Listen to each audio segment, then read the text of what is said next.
اللہ نے عورت کو کیوں بنایا ہے؟ کیا عورت کو ہم بستر یا بچہ پیدا کرنے کے لیے بنایا گیا ہے؟ ایسا راز جو 95% لوگ نہیں جانتے، وہ راز یہ ہے کہ بسم اللہ الرحمن الرحیم۔ ناظرین، اللہ تعالیٰ نے سب سے پہلے عورت کی شرمگاہ کو کب اور کیوں پیدا فرمایا، اور کون سے جسم کے حصے اللہ نے انسان کو بطور امانت عطا فرمائے ہیں؟ حضرت حوا علیہ السلام کو حوا کیوں کہا جاتا ہے، اور اللہ تعالیٰ نے عورت کو کب اور کیوں پیدا فرمایا؟ حضرت حوا علیہ السلام کو تمام انسانوں کی ماں کیوں کہا جاتا ہے؟ پیارے دوستو، ان تمام سوالات کے جواب ہم آپ کے ساتھ شیئر کریں گے، لہٰذا آپ سے ہماری گزارش ہے کہ ہماری اس ویڈیو کو آخر تک دیکھیں۔ ناظرین، حضرت حوا علیہ السلام دنیا کی وہ پہلی عورت ہیں جن کو اللہ تعالیٰ نے جنت کے اندر تخلیق فرمایا، اور یہ حضرت آدم علیہ السلام کی بعد دوسری بشری مخلوق ہیں۔ چونکہ حضرت آدم اور حضرت حوا علیہ السلام سے آگے بشری مخلوق چلی، اس وجہ سے انہیں تمام انسانوں کی ماں کہا جاتا ہے، جیسا کہ اللہ تعالیٰ نے قرآن پاک میں ارشاد فرمایا، وہی ہے جس نے تم کو ایک جان سے پیدا فرمایا اور اسی سے اس کی بیوی کو بھی پیدا فرمایا تاکہ وہ اس سے سکون حاصل کر سکے۔ اس آیت کے ترجمے سے پتہ چلتا ہے کہ اللہ تعالیٰ نے عورت جیسی حسین مخلوق کو آدم اور ان کے بیٹوں کی تسکین کے لیے پیدا فرمایا تاکہ انسان عورت کے قرب سے سکون حاصل کر سکے۔ ایک روایت میں آتا ہے کہ حضرت آدم علیہ السلام جنت میں کچھ اکیلا پن محسوس کرتے تھے، کیونکہ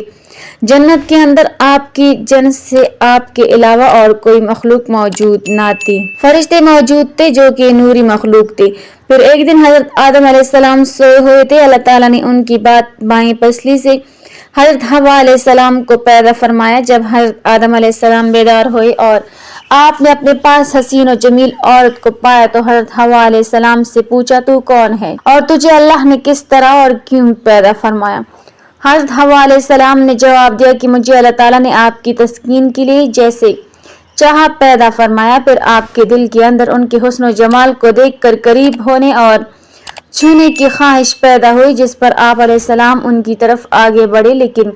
اللہ تعالیٰ نے آپ علیہ السلام کو منع فرما دیا اور حکم ہوا کہ پہلے اس کو نکاح کا پیغام دو اور نکاح کرو، پھر اس کے بعد قریب ہو کر اس کو چھو سکتے ہو۔ چنانچہ آپ علیہ السلام نے اللہ تعالیٰ کی بارگاہ میں عرض کیا کہ یا اللہ، میں ان سے نکاح کیسے کروں؟ اللہ تعالیٰ نے ارشاد فرمایا کہ تم ان سے نکاح کرنے کے لیے میرے پیارے حضور حضرت محمد صلی اللہ علیہ وسلم پر درود پڑھو۔ چنانچہ حضرت آدم علیہ السلام نے حضرت محمد صلی اللہ علیہ وسلم پر درود پڑھا۔ ناظرین، یہ دنیا کا واحد نکاح تھا جس کے اندر اللہ تعالیٰ اور اس کے فرشتوں نے شرکت فرمائی۔ جب نکاح ہو چکا تھا تو حضرت آدم علیہ السلام نے حضرت حوا علیہ السلام سے کہا کہ آپ میری طرف چل کر آتی ہیں یا پھر میں آپ کی طرف چل کر آؤں؟ انہوں نے کہا کہ آپ میری طرف چل کر آئیں۔ یہی وجہ ہے کہ آج بھی آدم علیہ السلام کے بیٹے عورت کی طرف چل کر جاتے ہیں، اور اگر آدم علیہ السلام خود چل کر نہ جاتے تو ہمیشہ عورت مرد کے پاس چل کر آتی۔ ناظرین، اسی سبب سے بعض لوگوں کا یہ کہنا ہے کہ دنیا کے تمام مردوں کے اندر ان کے آبا آدم علیہ السلام کی طرف عورت کے قرب ہونے اور اسے چھونے اور ان کے قریب سے لطف پانے کی خواہش پیدا ہوتی ہے،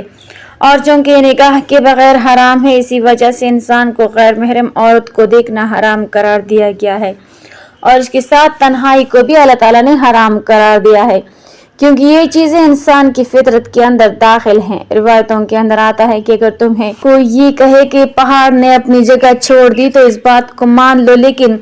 اگر تمہیں کوئی یہ کہے کہ کسی انسان نے اپنی فطرت کو چھوڑ دیا تو کبھی یقین نہ کرو، کیونکہ کوئی بھی انسان اپنی فطرت سے کبھی بھی نہیں بدل سکتا۔ امام جلال الدین نے اپنی کتاب نکاح میں اس بات کو ذکر کیا ہے کہ بے شک شرمگاہ میں اللہ تعالیٰ کی امانت ہے، اور آپ نے فرمایا کہ سب سے پہلے اللہ تعالیٰ نے عورت کی شرمگاہ کو پیدا فرمایا، اور اسی طرح مرد بھی، لیکن عورت کو خاص اس وجہ سے پیدا کیا گیا، اور عورت اچھی، نیک اور پارسا ہو گئی تو اس کا گھر بھی اچھا اور زیادہ قائم رہے گا۔ حضرت عبداللہ بن عمر رضی اللہ تعالیٰ عنہ سے روایت ہے کہ انسان میں سب سے پہلے اللہ تعالیٰ نے شرمگاہ کو پیدا فرمایا اور پھر ارشاد فرمایا، یہ میرے تیرے پاس امانت ہے، لہٰذا اپنی شرمگاہ کا استعمال اسی جگہ پر کبھی نہ کرنا جہاں اس کا استعمال کرنا حرام ہو۔ بس شرمگاہ امانت ہے، کان بھی امانت ہے، آنکھیں بھی امانت ہے۔ حضرت معوذ اور عبداللہ بن عمر رضی اللہ تعالیٰ عنہ سے روایت ہے کہ اللہ نے سب سے پہلے انسان کی شرمگاہ کو پیدا فرمایا اور پھر جب انسان کی تخلیق مکمل ہو گئی تو ارشاد فرمایا کہ اس کو حلال جگہ پر ہی ڈالنا۔ ابن عباس سے روایت بیان فرمایا ہے کہ جب اللہ تعالیٰ نے حضرت آدم علیہ السلام کو پیدا فرمایا، پھر اس کے بعد ان کی زوجہ حوا کو پیدا فرمایا،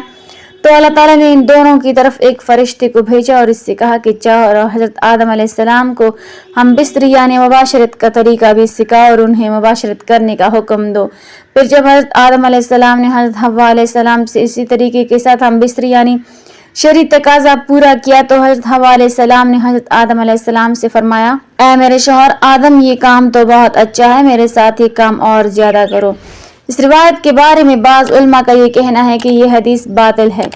ناظرین، ان تمام روایتوں سے ہمیں یہ پتہ چلتا ہے کہ اللہ تعالیٰ نے عورت کے اندر سب سے پہلے اس کی شرمگاہ کو کیوں پیدا فرمایا۔ اس کی وجہ یہ تھی کہ کیونکہ اس کے ذریعے اسی سے آگے نسل انسان بھی چلنی تھی اور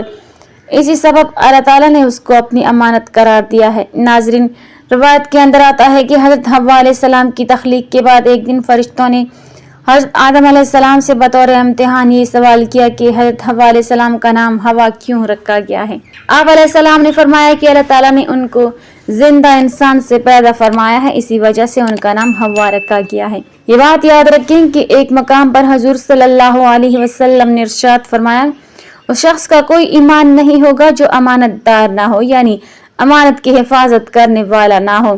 لہٰذا آپ تمام مسلمانوں پر یہ لازم ہے کہ وہ اپنی آنکھوں، کانوں اور شرمگاہ کی حفاظت کریں،